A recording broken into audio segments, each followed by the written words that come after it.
What happens when the woman sold as debt payment falls for the billionaire who bought her right before her father orders his execution?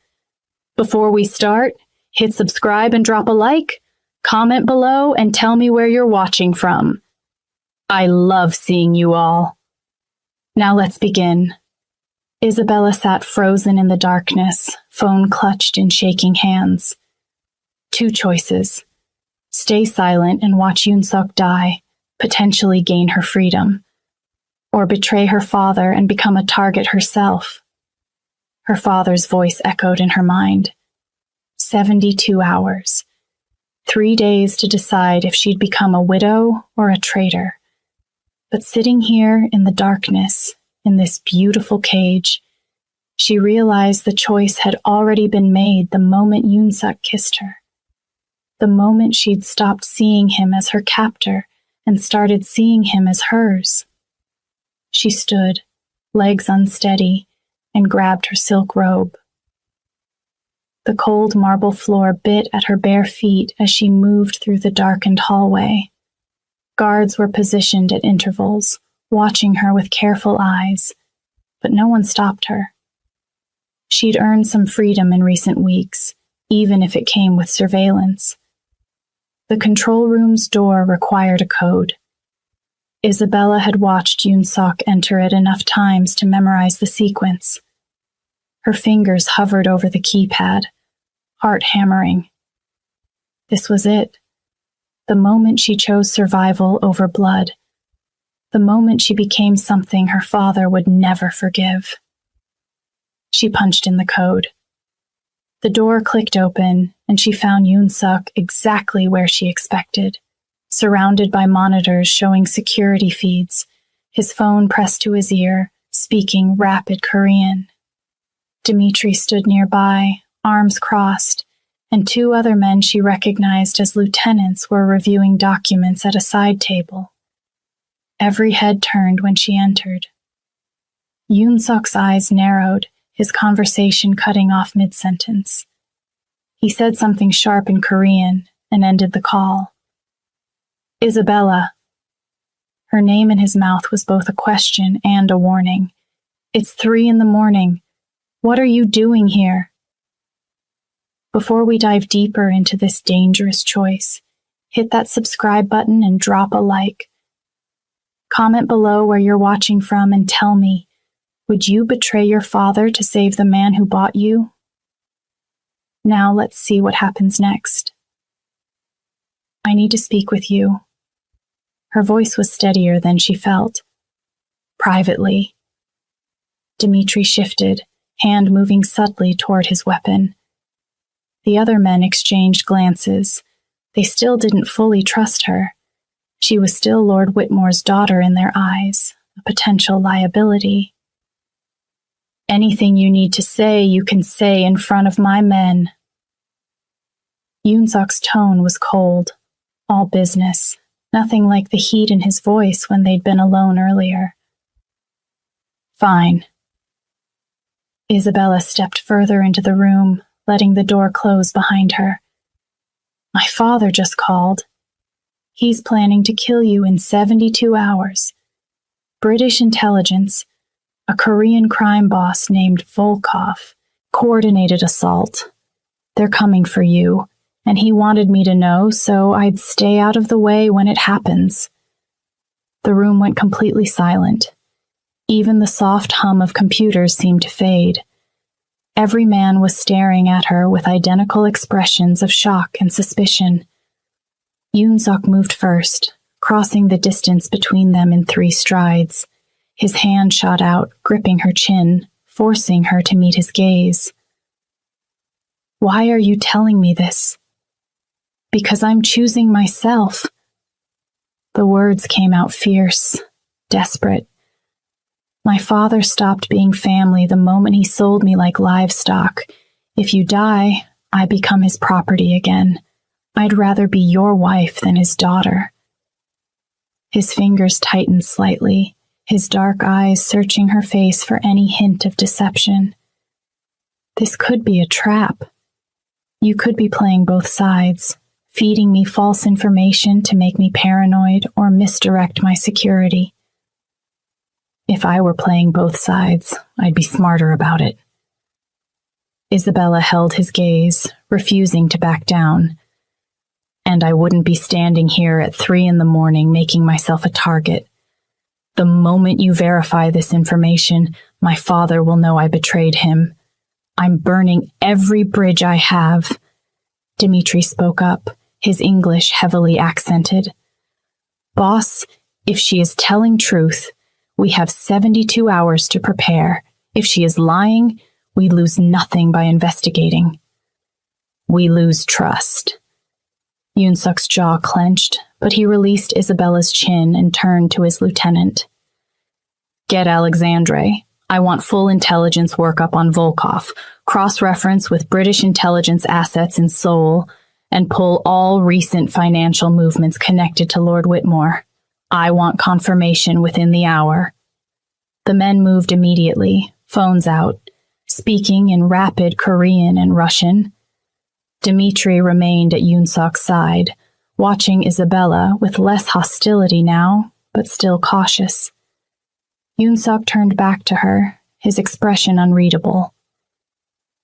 You understand what you've just done. If this is real, you've declared war on your own blood.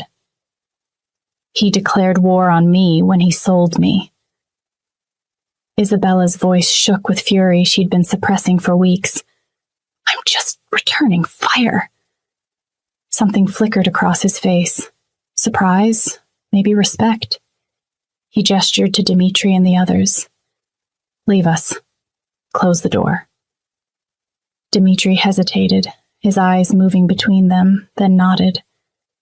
Yes, boss. He spoke in Russian to the other men, and they filed out, the door clicking shut behind them. The silence that followed was heavy, charged with something dangerous. Yunsuk moved closer, backing her against the wall beside his desk. Not aggressive, but deliberate, claiming space. Why now? His voice was low, intimate. You could have let me die, could have gained your freedom. I told you, I chose myself. Isabella's pulse hammered in her throat. Freedom means nothing if I'm still his property. And being mine is better? He braced one hand on the wall beside her head, leaning in until she could feel the heat radiating from him. You're a monster, Yunsuk, but you're an honest one. Her breath caught as his other hand traced her jawline. My father pretended to be civilized while being worse than you ever were. At least you don't lie about what you are. And what am I? His thumb brushed her lower lip, his eyes darkening with something that made her stomach tighten. Mine. The word came out before she could stop it. If I'm brave enough to claim you. His eyes flashed with possession and hunger. Brave enough? His voice dropped to a growl. You just betrayed your father for me. I'd say you're plenty brave. Then prove I made the right choice. He closed the distance, his mouth claiming hers with bruising intensity. Not gentle, not tentative. This was raw and desperate. Weeks of tension finally breaking. His hand slid into her hair, angling her head exactly where he wanted it, and Isabella surrendered to it completely. She grabbed his shirt, pulling him closer, matching his intensity with her own. This wasn't about dominance or submission. This was two people choosing each other against impossible odds, sealing an alliance with passion instead of contracts. When he finally pulled back, they were both breathing hard. His forehead rested against hers, eyes closed, hands still tangled in her hair. This changes everything, he said in Korean. Everything was already complicated, she replied in the same language, and felt him smile against her skin. You really have been studying. He kissed her again, softer this time, but no less possessive. My little rose has thorns, sharp ones. She pulled back enough to meet his eyes. So what now? Now I verify your information. If it's real, we prepare. His hand cupped her face. And Isabella? If you're lying to me, if this is some elaborate trap, it won't end well. I know. She held his gaze. But I'm not lying. I'm betting everything on you surviving this. He studied her face for another moment, then stepped back, creating distance that felt like a physical loss. Stay here. Don't leave this room until I come back. Yoon-sok. That's an order, not a request. But his voice was softer. If your father has people watching, they can't know you warned me.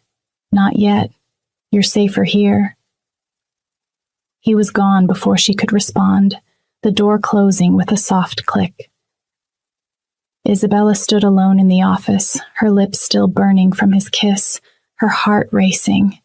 She'd done it. Betrayed her father. Warned Yoon-sok. Chosen a man who'd bought her over the family who'd sold her. She moved to the window, staring out at Seoul's glittering skyline. Somewhere in that city, her father's assassins were preparing.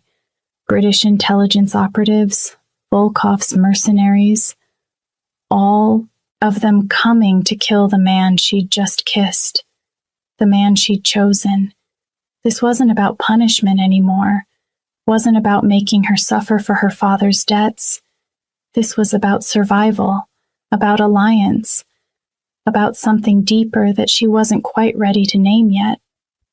Something that felt dangerously like choosing him, not because she had to, but because she wanted to.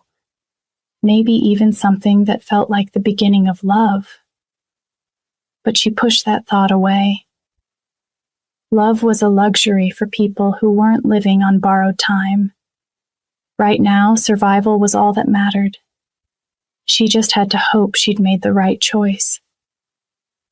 30 minutes crawled by like hours. Isabella paced the office, arms wrapped around herself, replaying every word of her father's call, every threat, every cold calculation. The city lights below blurred as exhaustion pulled at her, but adrenaline kept her wired, alert. The door opened and she spun, heart leaping, but it was Dmitri, not Yoon-sok. Mrs. Kang. He inclined his head respectfully. Boss wants you in the master suite. You'll be safer there tonight. Where is he? Handling situation. Dimitri's expression was carefully neutral. Come. I take you now. Isabella followed him through corridors she'd never been allowed to enter before. The master suite was on the opposite end of the estate from her gilded cage, through security checkpoints and coded doors. Dimitri's presence got them through without question. The suite was masculine and minimalist. Dark furniture, floor-to-ceiling windows overlooking Seoul, a massive bed with white silk sheets. This was Yoon-sok's private sanctuary, the place he retreated when the weight of his empire became too much. And he'd sent her here, to his space, his protection. I will be outside your door all night, Dmitri said. You are safe here. No one gets past me. Thank you, Dmitri. He nodded and closed the door, leaving her alone in Yoon-sok's domain. She could smell him here. Cedar and gunpowder, expensive cologne, and something uniquely him. His presence saturated the space even in his absence. Isabella moved to the windows, staring out at the city that never slept. Somewhere out there, her father was probably receiving news that his surveillance team had failed. Or maybe he already knew. Maybe he was planning his next move. She should feel guilty, should feel something about betraying her blood, but all she felt was a cold satisfaction that she'd chosen correctly. Hours passed. She changed into the silk nightgown someone had left on the bed, clearly meant for her, clearly planned.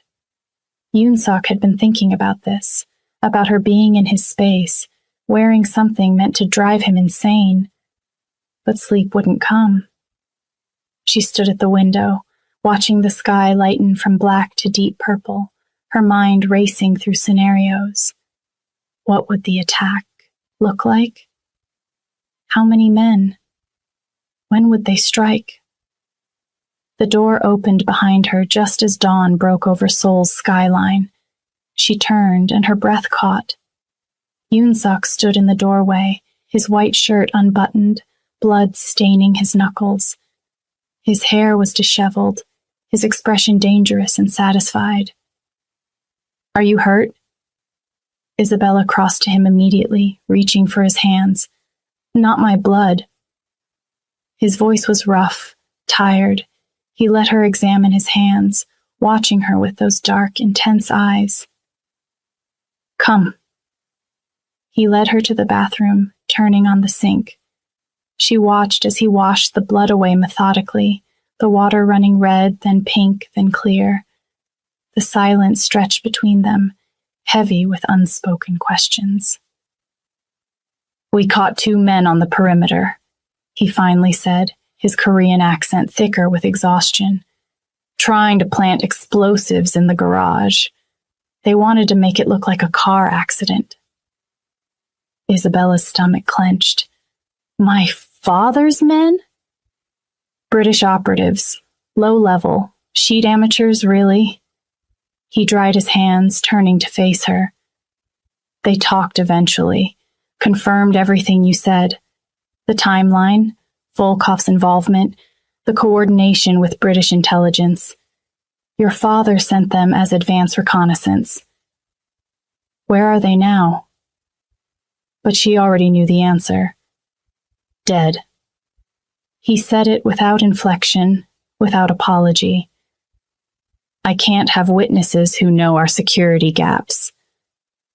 Isabella should be horrified, should be disgusted.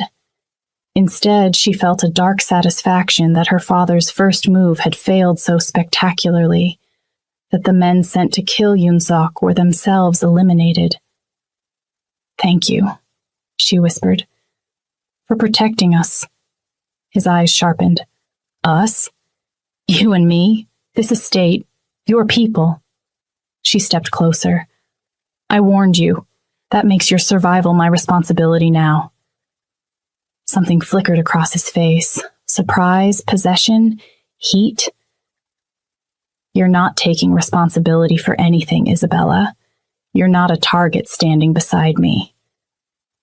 He moved into her space, backing her against the room table. "You're under my protection. No one touches you. Not your father's men. Not Volkov's mercenaries. No one." The possessiveness in his voice made something warm unfurl in her chest. This wasn't about ownership anymore.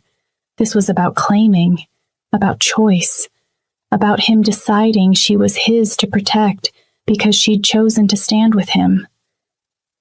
"I'm yours?" The question came out breathier than she intended. "You became mine the moment you walked into that control room and betrayed your father for me." His hands bracketed her against the counter, caging her in. "I protect what's mine, Isabella, viciously, completely, without mercy. Then I'm safe. You're more than safe." He cupped her face, thumbs stroking her cheekbones. "Now we finish what we started in my office." Isabella's pulse hammered. "Is that really the best idea right now, with everything happening? I'm tired of pretending I don't want you." His voice dropped to a growl. "I'm tired of keeping distance when all I want is to claim you properly, to make you understand exactly what being mine means." "Yoon-sok, tell me to stop." His mouth hovered inches from hers. "Tell me you don't want this and I'll walk away.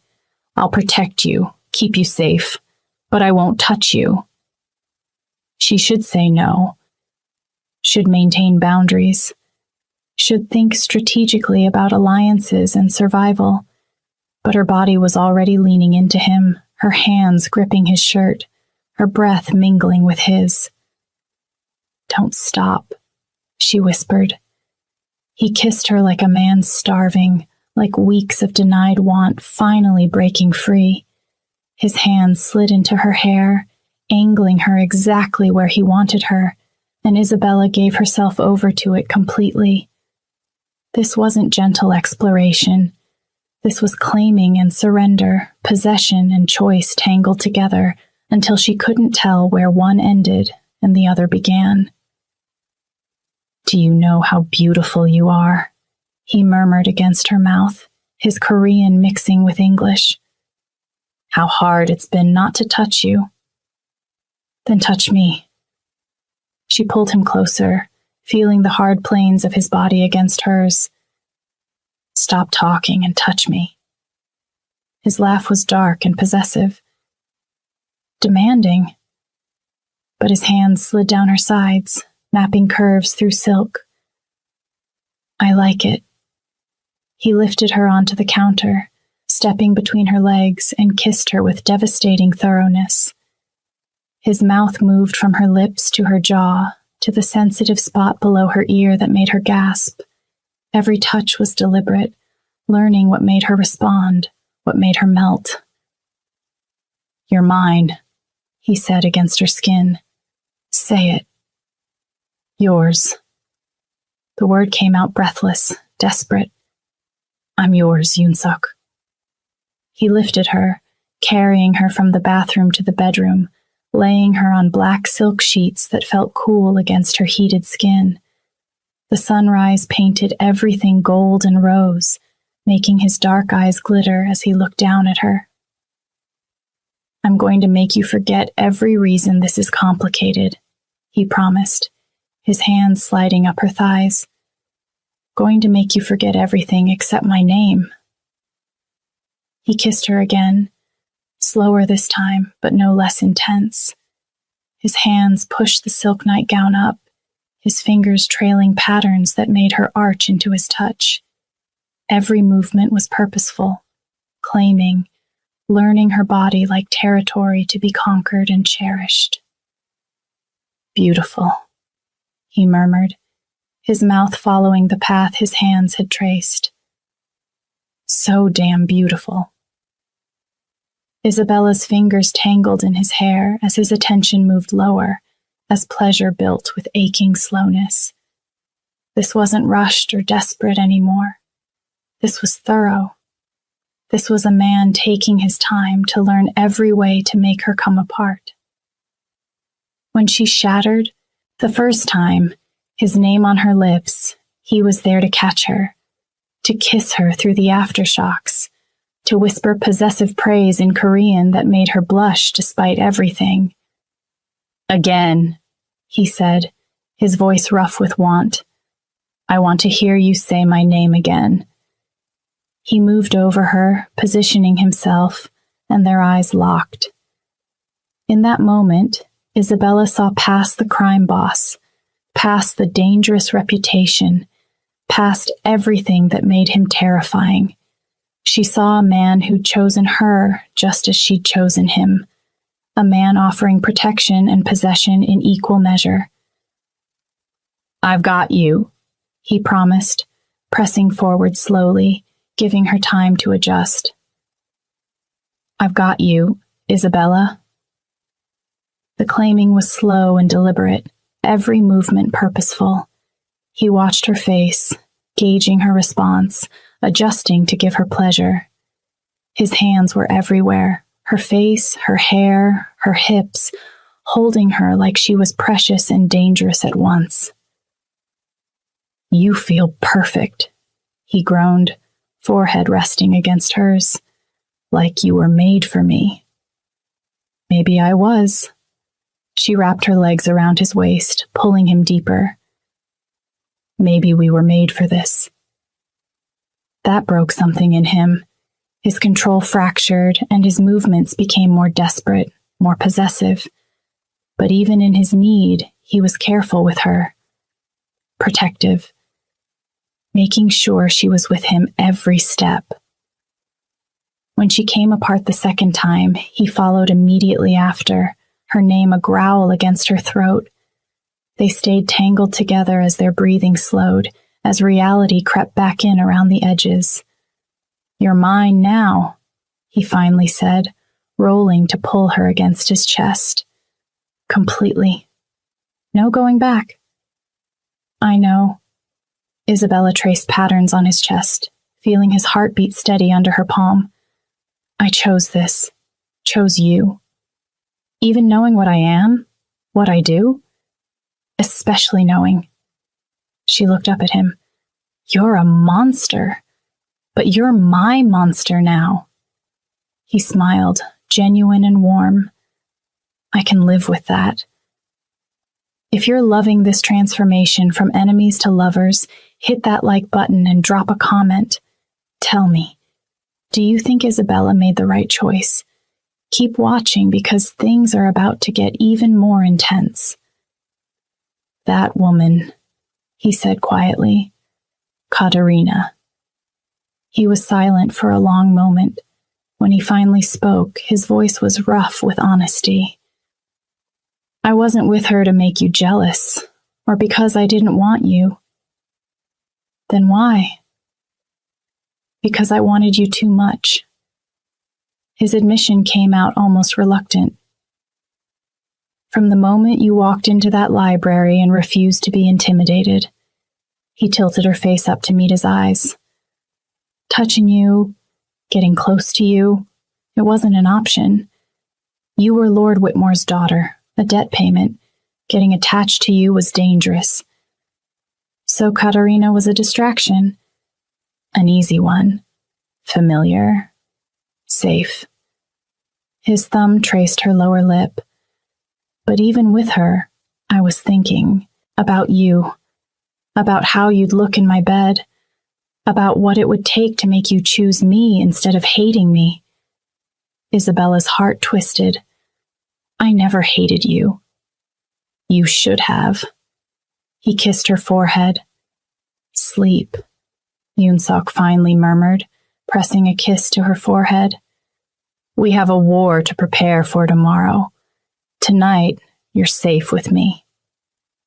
For the first time since her father's call, Isabella felt the tension leave her body. She was safe. She was chosen. She was his. And somehow, that was enough. Isabella settled against his chest, feeling sleep finally tugging at her consciousness. But something nagged at her, a memory from weeks ago that suddenly mattered now that everything had changed between them. "That woman," she said quietly. "Katerina, the night of our wedding reception." Yunsuk's body tensed slightly beneath her. "What about her?" "You were with her. I saw you leave together." Isabella traced idle patterns on his chest, keeping her voice carefully neutral. "I'm not asking for explanations.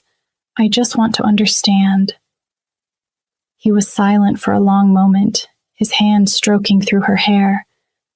When he finally spoke, his voice was rough with honesty. "I wasn't with her to make you jealous, or because I didn't want you." "Then why?" "Because I wanted you too much." His admission came out almost reluctant.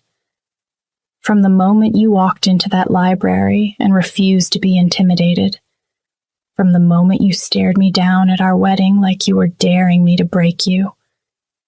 He tilted her face up to meet his eyes. "Touching you, getting close to you, it wasn't an option. You were Lord Whitmore's daughter, a debt payment. Getting attached to you was dangerous. So Katerina was a distraction? An easy one, familiar, safe." His thumb traced her lower lip.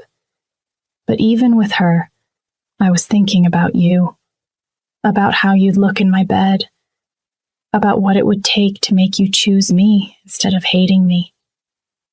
Isabella's heart twisted. I never hated you. You should have. He kissed her forehead. Now sleep. Tomorrow we plan. Tonight, you're just mine. She drifted off wrapped in his arms, safer than she'd felt since her father first told her about the debt, safer than she'd ever felt in her entire life. Morning light woke her gradually, the warmth of another body, a novel comfort.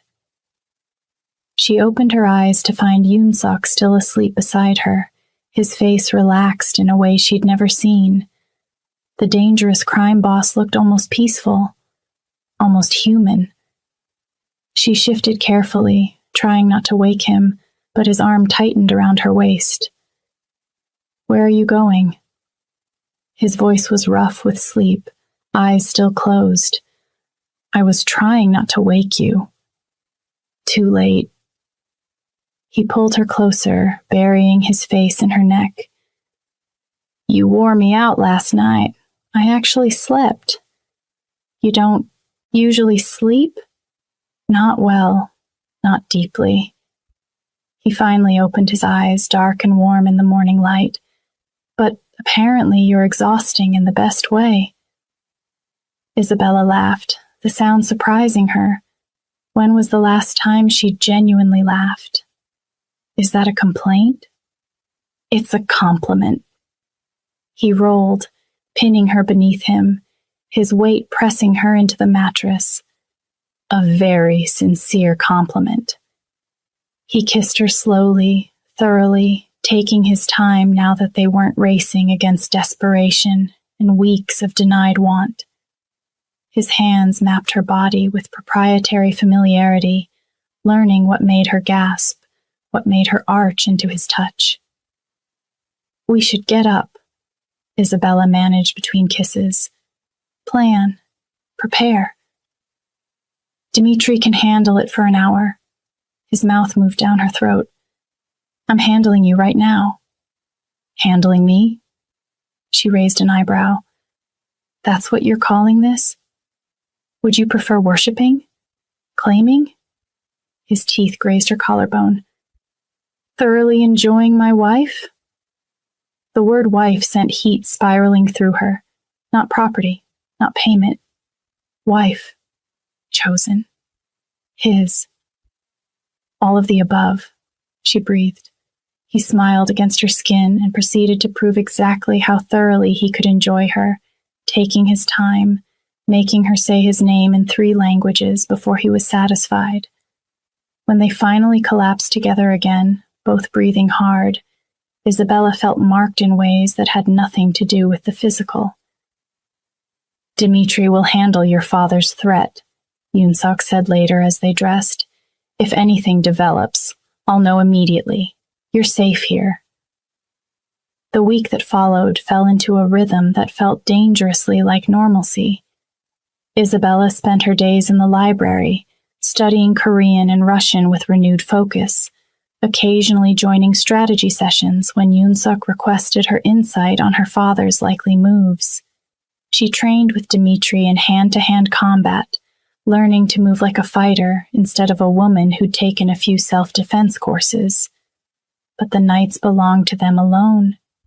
She learned his body as thoroughly as he learned hers, learned that kissing the scar on his ribs made him growl possessively, that speaking Korean during intimate moments drove him wild, that he liked when she took control sometimes, riding him until they were both breathless and desperate, and he learned her just as thoroughly. Every sensitive spot, every whispered desire, every way to make her fall apart completely. One evening, a week after she'd warned him, Isabella decided to test just how much power she'd gained over Seoul's most dangerous crime boss. She'd found the nightgown in the closet he'd had stocked for her, yellow silk, short and expensive, the kind of thing that was more suggestion than clothing. He'd mentioned once casually that yellow was his favorite color on her, that it made her skin glow. So she wore it, and waited. When Yoon-suk entered the bedroom that night, his steps faltered. His eyes went dark and hungry, tracking over every inch of yellow silk and exposed skin. "You're trying to kill me," he said, voice rough. "Is it working?" Isabella turned slowly, letting him see how short the nightgown was, how little it concealed. "Perfectly." He crossed to her in 3 strides, hands settling on her hips, pulling her flush against him. "You know what this color does to me." "I might have an idea." She traced the line of his jaw. "Should I change?" "Don't you dare." His mouth claimed hers, possessive and demanding. "Don't you ever dare." They didn't make it to the bed immediately. He lifted her onto the dresser, pushing silk aside, taking her right there with an urgency that made her cry out. Later, when they'd moved to the bed, he was slower, more deliberate, worshipping every inch of yellow silk before removing it entirely. "I'm buying you 10 more of these," he promised, making her arch beneath him. "Only if you promise to react like this every time." "Deal." Morning came too soon. Isabella woke to the sound of gunfire. Not distant, not on the perimeter, but close, inside the estate. Yoon-suk was already moving, grabbing weapons from the hidden panel behind the headboard. "Lock the door. Don't open it for anyone but me or Dmitri." "No." Isabella was out of bed, moving to the closet where she'd hidden her own preparations. "I'm not hiding while you fight." "Isabella." "I'm a trained fighter, Yoon-suk. My father made sure of it." She pulled out the locked case she'd requested Dmitri retrieve from her old rooms days ago. Her fingers flew over the combination. "I'm not some helpless woman who needs protecting." The case opened, revealing her disassembled Glock 19, custom grip, the weapon she'd trained with for years. She assembled it with practiced efficiency. Slide, barrel, recoil spring, magazine. 15 seconds total. Yoon-suk stared at her, something dark and appreciative flickering in his eyes. "You're full of surprises." "You have no idea." She grabbed tactical pants and a fitted black shirt from the closet, moving to the bathroom to change. When she emerged 2 minutes later, dressed for combat, weapon holstered at her hip, Yoon-suk's expression had gone from appreciative to molten. "That's the hottest thing I've ever seen," he said, voice rough. "Concentrate." But Isabella smiled despite the danger. "We can explore that reaction later, after we survive." He moved to her, cupping her face, kissing her hard and possessive despite the gunfire getting louder outside. "Stay behind me. Don't take unnecessary risks. If I tell you to run, you run. Same goes for you. Deal." He released her, checking his own weapons. "Ready?" "Ready." They moved through the hallway like trained soldiers, weapons raised, checking corners, covering each other's blind spots. They reached the main floor, and the chaos was immediate. Mercenaries in tactical gear exchanging fire with Yoon-suk's men. Bodies on both sides already down. Blood on marble floors. Shattered glass everywhere. Isabella's training took over. She moved without thinking, muscle memory and adrenaline overriding fear. She fired twice at a mercenary flanking Dimitri's position. Both shots center mass. He went down. Yoon-suk glanced at her, something fierce and proud in his expression. She fired at a mercenary trying to flank them from the left corridor. 2 shots. Center mass. He dropped. Another appeared from behind an overturned table. She adjusted, fired again. Her hands were steady, breathing controlled. exactly as her father had trained her. The irony wasn't lost on her, using his training to fight his war against him. They pushed forward through the chaos, Yoon-suk leading with Isabella providing cover. His men were holding positions throughout the estate, but the mercenaries had numbers and firepower. This wasn't a probing attack like the amateurs from last week. This was a professional assault meant to end him, meant to end them both. They rounded a corner into what had been an elegant sitting room, now destroyed by gunfire. And there, directing his men from behind cover, was the man Isabella had only heard about in intelligence briefings. Volkov. He was younger than she'd expected, maybe late 30s, with the kind of face that could have been handsome if not for the cold calculation in his eyes. Half Russian, half Korean, with blonde hair that marked his mixed heritage, dressed in expensive tactical gear that spoke of serious funding. His gaze locked onto Isabella, and a smirk curved his lips even as his men fell back under superior fire from Yoon-suk's forces. "Well, well," Volkov said in accented English, his voice carrying over the gunfire. "The little dove has claws now. Lord Whitmore's precious daughter, armed and dangerous. How delightfully unexpected." "Shut up and die," Isabella replied, raising her weapon. But Volkov's men were already retreating, covering their leader's escape. He laughed, backing toward an emergency exit his intelligence had clearly mapped. "This isn't over, Yoon-suk," he called out, blood staining his tactical vest where one of Yoon-suk's shots had grazed him. "Your wife's father can't be contended with." Isabella didn't think. Her body moved on instinct, weapon tracking Volkov as he reached the exit. She fired once, the shot echoing through the sudden quiet as the last of his men retreated. The bullet caught Volkov in the shoulder, spinning him against the door frame. He clutched the wound, his expression shifting from confident to pained to furious. "Next time, I promise I won't miss," Isabella said coldly. Volkov's eyes met hers across the destroyed room, something like respect flickering there. Then he was gone, disappearing through the exit, his remaining men covering his escape. The gunfire stopped. The silence that followed was deafening, broken only by groans of the wounded, and Dmitri barking orders in Russian to secure the perimeter. Yoon-suk turned to Isabella, his expression unreadable.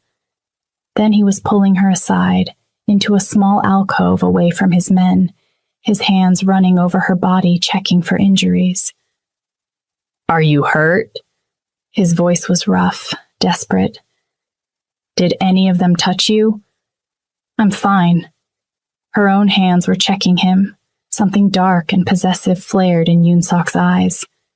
"You're incredible. Do you know that? Absolutely incredible." Then he was kissing her, right there in the destroyed estate with bodies cooling around them. Night had fallen by the time Yoon-suk finally led her back to the master suite, both of them filthy with dirt and blood and exhaustion. But underneath the exhaustion was something else, the electric awareness of two people who'd fought together and survived. Smash that like button if you're as obsessed with these two as I am. And comment below, should Isabella go after Volkov herself next time? Let me know what you think. Yoon-suk locked the door behind them, his eyes dark with intent. "Shower? Now?"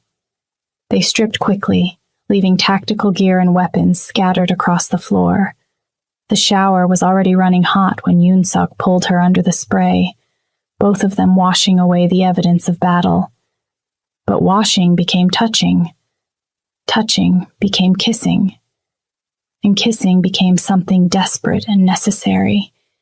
He lifted her against the tile wall, water cascading over them both, and claimed her with an urgency born of survival and adrenaline and the knowledge that they'd fought together and won. Isabella wrapped her legs around his waist, matching his intensity, both of them seeking confirmation that they were alive, together, victorious. "You're mine," he growled against her throat, his movements desperate. "My wife, my partner, mine." "Yours," she gasped, fingers tangling in his wet hair. "Always yours." They barely made it to the bed afterward, still damp, tangled together in silk sheets. But the urgency had transformed into something slower, more deliberate. Yoon-sok took his time now, worshipping every inch of her skin, learning her body all over again with reverent attention. He made love to her slowly this time, building pleasure with aching patience, making her say his name in 3 languages before he'd let her find release. And when they finally collapsed together, both thoroughly satisfied and completely exhausted, Isabella felt something shift fundamentally inside her. This wasn't just survival anymore. This wasn't just alliance or attraction or convenience. This was love. Dangerous, complicated, impossible love for a man who'd bought her and become her. Choice. Morning light streamed through the windows as Yoon-sok kissed Isabella's forehead, both still wrapped in tangled sheets. "You were magnificent yesterday," he murmured. "Attacking the Kang family has consequences. They learned that the hard way."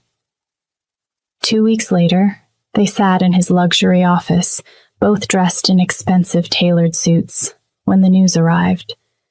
Isabella read the newsletter with steady hands. Lord Richard Whitmore found dead in his London study. Single gunshot. Apparent suicide. "Did you do it?" she asked quietly. "Yes." Yoon-sok watched her carefully. "Are you angry?" "He sold me first." Isabella set down the paper. "I'm not angry. She inherited everything. The Whitmore fortune, the properties, the legitimate businesses her father had used as covers. She started dressing like the boss woman she'd become. Power suits, designer heels, carrying herself with the authority she'd earned through blood and betrayal. One evening, they attended a gala at the Kang estate, dressed like royalty. Isabella in a stunning red gown, Yoon-sok in a perfectly tailored tuxedo. "You look incredible," he said, his hand possessive on her waist. "So do you." She adjusted his tie. "Is everything in place?" "Yes." "Volkov made a mistake showing his face tonight. He'll be dealt with by midnight." They discussed death as casually as others discussed weather. Neither found it disturbing anymore. A business associate approached, and Yoon-sok's hand tightened possessively on Isabella's hip as they made polite conversation. Then the ballroom lights flickered. Darkness. Panic. When they returned, Volkov and several of his men were gone, so were several of Yoon-sok's guards. Yoon-sok pressed Isabella's hand in acknowledgement. Across the room, one of his men nodded once. The deed was done. No one mentioned the missing Mafia Boss, though everyone noticed. Back in their suite, Isabella stared through ceiling-high windows at Seoul's glittering skyline. Yoon-sok wrapped his arms around her waist from behind. "Sometimes I doubt myself," she whispered. "I barely recognize who I've become. You're perfect for my world." He turned her to face him. "You're perfect. Period." He kissed her deeply, then lifted her, carrying her to the bed. His claiming was possessive and tender, both of them celebrating another victory, another threat eliminated. Far away in London, a man stood at similar windows overlooking the bright skyline. He hung up the phone and smiled coldly. "Isabella Whitmore chose Yoon-sok Kang over her own blood," he said to himself. "Rather interesting." Should we proceed with the next phase? A voice asked from the darkness. Yes, but carefully. The man's smile widened. She's more dangerous than her father ever was, and her husband is fiercely loyal to her now. We watch. We observe. Every queen has vulnerabilities. He paused, letting the implication hang. We find hers, and when we do... He didn't finish. He didn't need to. The game was just beginning. Yoon-sok and Isabella had no idea what was coming for them. The end? Or is it? If you made it this far, you're amazing. Hit that subscribe button and turn on notifications for part 3. Drop a like and comment below. Do you think Isabella and Yoon-sok can survive what's coming next? Where are you watching from? Thanks for being here, and I'll see you in the next one.